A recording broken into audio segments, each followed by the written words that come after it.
When I first started playing Overwatch, I was hard stuck silver, and I was in silver for hundreds and hundreds of hours. And when I finally climbed through gold into plat, I was in plat for legitimately thousands of hours. And it was a rough journey. I learned a lot along the way, but there are a lot of tips that I learned that I can give you so you don't have to learn the hard way. And you can start climbing to Grandmaster right away. Because you see, I know what it's like to be in silver. I know how frustrating it can be to be in lower elo with the crazy randoms, the smurfs, the toxic players, and the feeling that no matter what you do, you can't get better and you can't climb. I've been there and I got through it. And there's a lot of pieces of advice that I can give you, but do me a solid and press that subscribe button. We just got to 80,000. I want to get to 90,000 within the next 2 months. So if you could please help me with that, I would greatly appreciate it. And let's jump right into the video. Now, I actually got the full experience. I played on console, was stuck in silver, finally grinded my way all the way up to platinum, and then I jumped to computer only to be stuck in silver again for a really long time as I learned how to play on mouse and keyboard. And I was actually stuck on mouse and keyboard for a very long time and really stagnated in my ability to get better. And it really comes down to my equipment. I was playing on a mouse pad the size of a freaking college textbook, a mouse that had a million buttons that was not designed for an FPS, and on a laptop that would lag and get low frames, and really just a general terrible experience. And you're gonna hear people all around say, you don't need a great setup, you don't need great settings, you don't need a great mouse, a great monitor, great anything in order to climb, because there's someone else that did it with worse setups than you have, so you can do it as well. And maybe that's true for the prodigies out there, maybe that's true for the God's gift to gaming, but for regular mortals like me and you, we need good quality setups, not only because it's going to allow us to perform better in our games, but it's going to be a more enjoyable experience. I can't tell you how frustrated I was when I would go up for a blade and my game would lag, and I couldn't ever pull off a nano blade or a dragon blade, and I would lose fights because of it. And then even if I wouldn't lag in the next 2 or 3 games, I'd be so tilted about that incident that I would play bad, and I would bring it to the next game and the next game. So I would say you want to make sure that you have great equipment, as good as you can get, and if you ever get a chance, try to upgrade things slowly. There are great pieces of equipment that you can have for cheap prices. And for sensitivity, I would highly suggest 800 DPI times 5 for a dead average, but some variance in there is perfectly fine to start off with. You can go to prosettings.net and go to Overwatch or Overwatch 2 and really look at some of the many sensitivities that pros have, while you can have extra variance in your own sensitivity. This is where I would start, and if your sensitivity is dramatically different than this, most of the time when I'm coaching people, it's like 5, 10, 20 times these average sensitivities, then you might want to reevaluate. It could fit for you, but chances are it's not your natural fit. I think only like 5% of the population probably actually would be better on a really high sensitivity like that. Now, another really important one that I think a lot of people won't even talk about is finding the right company. I think all the time when you are trying to get better at something, doing it with the right people is going to make the experience much better, and you're going to enjoy it better and get better as a result. And this doesn't mean just chasing good players around, trying to hit up all the good players you know and get them to play with you. This means finding players that have the same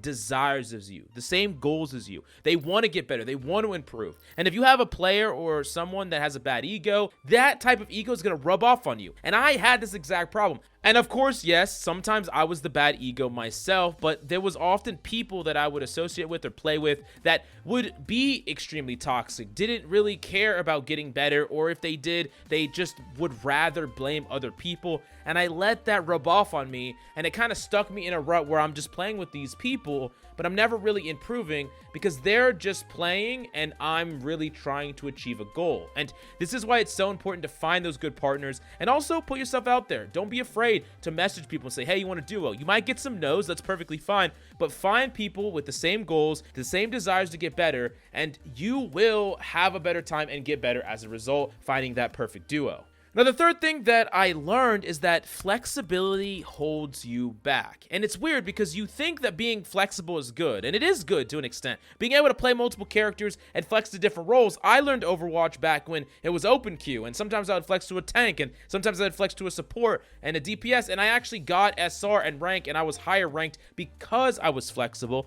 and that was cool. That was what I actually got good at, but I realized that I never achieved any sort of mastery at anything. Like, I could play Genji, and I could play Zarn, play Winston, and play Ana, and some of these things actually made me a good coach in the long run, so it wasn't all that bad to be this overly flexible. But when you compared my pound-for-pound play on any of those characters, it was always a tier worse than any of the people that were actually maining those roles, and sometimes it was 2 or 3 tiers worse. And it was really bad because there's a moment in games, especially in Overwatch 2, where the pick is actually optimal or the pick is fine, and it's the play that needs improving. It's the performance that needs improving. And when those moments came to me, I just couldn't do anything. I couldn't give anything. I was just outclassed, outperformed every single time. And if you run into this trap where you're always swapping to try to hyper-optimize and trying to be able to play every role and every character, you will never be the master of anything, and you will just not be able to carry in the way that you need to in those moments, and they come up way more than you think, where you're thinking,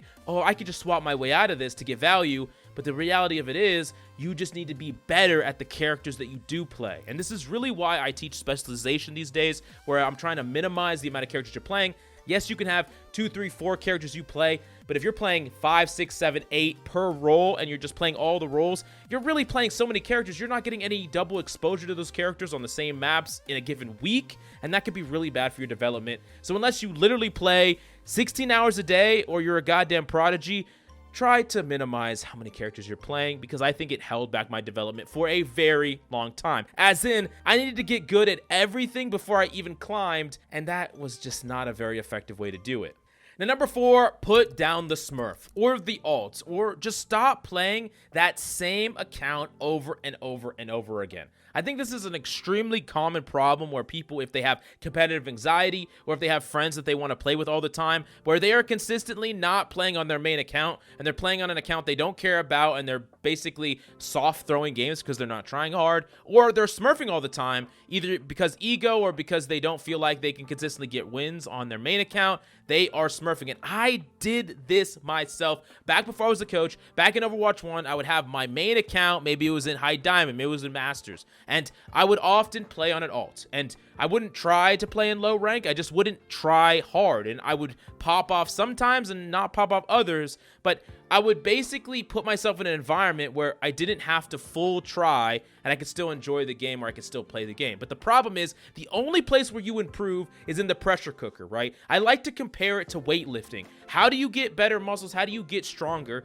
You go and you push yourself to failure, to the breaking point, right? You need to put yourself in an environment where it's hard to exist, it's hard to play, it's hard to get value. And if you constantly are putting yourself in easy environments, it's like going to that gym and lifting freaking tiny weights that you can lift all day, every day, and not even get tired. You're never going to get stronger that way. You're just going to have an easy time and say, hey, I'm playing, I'm grinding, but you're not grinding, you're not going to get better. And I fell into this trap for so long. I really put myself in this box, and it prevented me from getting better for a very long time because I was unwilling to face my inadequacies in the game, face my lack of ability, and I would rather play in environments where I had an easier time. Now, I will say that the stair-step method is one of the best methods that you can incorporate in order to climb, and what this is getting 2 accounts and you treat them both incredibly seriously. You get one account to your all-time peak, and then you grind on the other one, seriously grinding to get it to the same peak, and you go back and forth and back and forth. This could be a great solution to those of you who have competitive anxiety. You really don't want to lose that rank once you get to a new peak and you want to get your next one up there.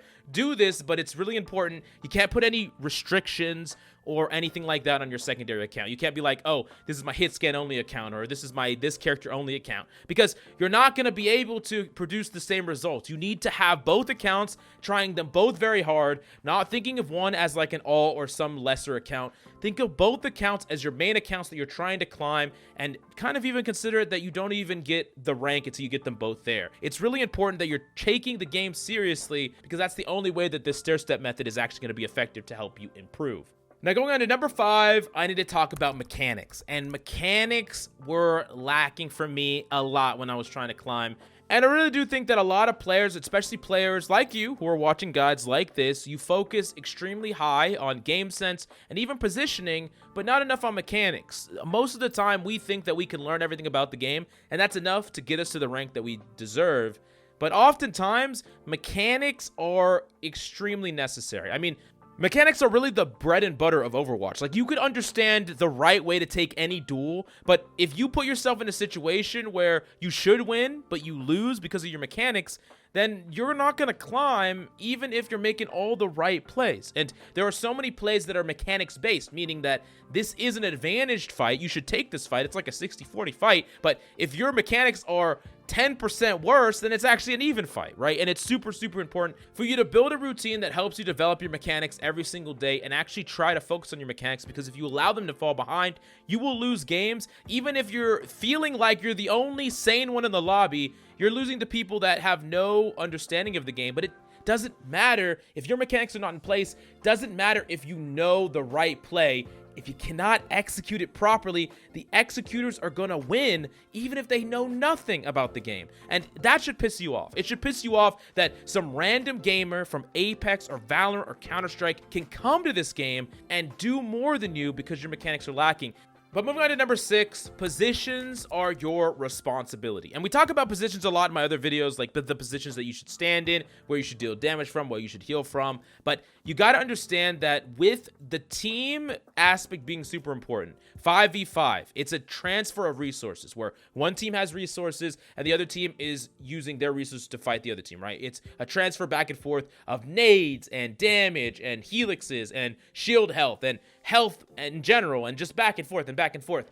You need to play in positions that don't require resources from your team. This is such a big thing where players will play in a position that basically requires a ton of help and assistance from their team in order for you to even exist there. And I did this a lot when I was climbing as a DPS player. I'd be Genji and I'd be like, if I just get my help, if I just get my resources, if I just get healed, I could do things, right? Well, at the same time, standing in the open, not only is it forcing me to use my deflect and it forcing me to use my resources, but it's forcing my Ana to constantly heal me. It's forcing my tank to try to push the right side off of me. It's forcing my teammates out of position, low cooldowns, and then I either die and I get pissed off and I'm like, what the heck, I'm not getting the resources, or my Ana dies and I'm like, why the hell are you getting picked, Ana? But my Ana used her nade on my tank because she needed to focus on me because I was out of position, and then my tank needed the nade because they weren't healed because my Ana was focused on me, and I could have just played positionally better and not demanded any of that from anyone, and none of that would have happened. My Ana wouldn't have died, my tank wouldn't have got low, and I could have still found value, but I was greedy, and I was being overly greedy with my position and requiring so much of my team. So in my mind, my teammates were throwing, but the reality was I was throwing and I didn't even see it. And it's really important to recognize these situations, go back in the replay, look at these fights that you lost, and see what your teammates were doing in the moments before they made a quote-unquote misplay, because maybe the misplay was actually yours. And the next up is ultimates and deaths, and these are the things that I should have focused on way earlier. These are the easiest marks or places that you can mark for improvement. How are you using your ultimates, and how are you dying? And it's super simple. You go through a VOD of yours, look at how you used every single ultimate, and if you think you're using every one of your ultimates amazing, all you have to do is go back and look at it, and you can see there were better situations you could have used your ultimates, there were better ways you could have used your ultimates, and it's really important because those are like 10 moments on average throughout a game where you could have had much higher impact, and oftentimes you're losing these games by 1 or 2 fights, and these ultimates stick out like a sore thumb and show you this is where I could have done one thing different here, here, and here, and we would have won this game. And then go look at your deaths. Notice your ability use leading up to your deaths. Notice where you were relative to your teammates leading up to your deaths, and you're gonna see that there were just small changes you could have made to your play to be better. And I can promise you, if you go into your games, you find ways to get better ultimates off, and you find ways to die less, you're gonna climb straight up. And I really made it overly complicated a lot of the time when I was trying to get better, where I wasn't even looking at my own games. I wasn't even analyzing my own ultimate play. And it was really just that simple to just look and see on the direct things that I could have improved on and got better. But it took me a long time to finally see that there were just simple things that I was doing wrong, and really stop blaming my team nearly as much. And this moves me on to number 8, which is never allowing myself to do nothing. And this is really the mark of like an okay player and a great player, I think, is great players never allow themselves to be just either average or do nothing, meaning that they always find a way to get value. Doesn't matter what they have to do, how they have to change up their game. They're going to find a way to do something. They're not going to have these games where they get shut down over and over and over again. They're going to unlock it, figure out a way. How do I play safer? How do I make it so I don't die? And you don't have to constantly pop off, but you can't just do nothing or get shut down or die over and over and over again. And a really big part of this is also never giving up. I can't tell you how many times I gave up on games or just kind of had the mindset where it's like I'm just going through the motions. I'm not really trying hard. But now you realize that there are so many games you could actually turn if you give it your all. And that could be the difference between 100, 200, 300 rank SR, and you could be in the next rank because you didn't give up on the game that really was winnable. And there's so many situations where you think a game is completely lost or completely won, and one fight, one change, and there's a roll that happens, and the game is just completely different. So don't give up. Try to find out what's shutting you down, what really is the problem, and make it so that you kind of solve it and find a way to get value no matter what. And moving on to number 9, play in a team environment. This is something that I wish I would have done way earlier, and this is one of the times that I had the most fun playing Overwatch. Go into scrims, go into a ranked environment. There's a lot of servers, discords you can find. You can just search them up on Reddit or search them up on Google. Find these team environments where you can play on a team, play in coordinated scrims against other teams. It's not only the most fun you'll have in Overwatch, it's also a place where you will build crazy connections and you will build amazing friends that will last you a long time. And you're also going to get dramatically better playing with teammates that are really, really good and communicate, playing against players that are better than you. When I was like in Diamond, I was playing against Grandmaster players and I got a lot of exposure against better players, and it really made me better much quicker. Such a great environment to play. And it's really like when you play in a really fast-paced team environment, going into ranked, everything is slow and you start to notice the gaps and the ways in which you can affect a team fight and the plays that you can go for that you never saw before. Such a great thing to do. Wish I would have done it sooner, and I highly suggest it. Now, the last but certainly not least, this one is the self-accountability. And there was one video in particular, I'm going to give a little credit to 2 other creators here, because back then, they opened my eyes to something that I never saw before, and it's actually Frito and SVB. They actually did like a podcast video like a long time ago, where they were really talking back and forth about people not taking accountability for getting better. People not taking accountability for their own play, their wins and losses. And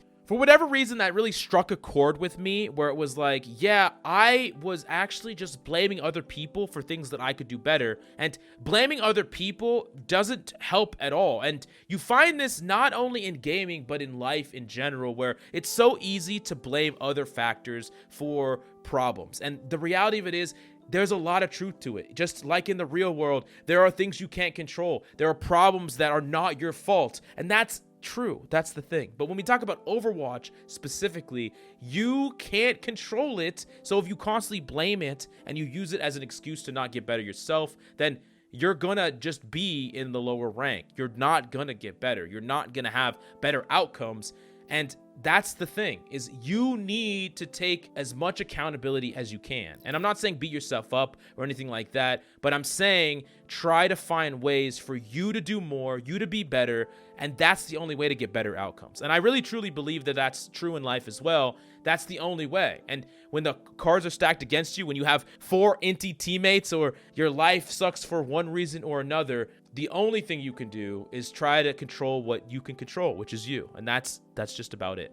But anyways, if you learned anything, do me a solid and smash that subscribe button, smash that like, and comment down below if you have any questions. And thank you so much for coming by. I hope you enjoyed the video, and I'll see you next time.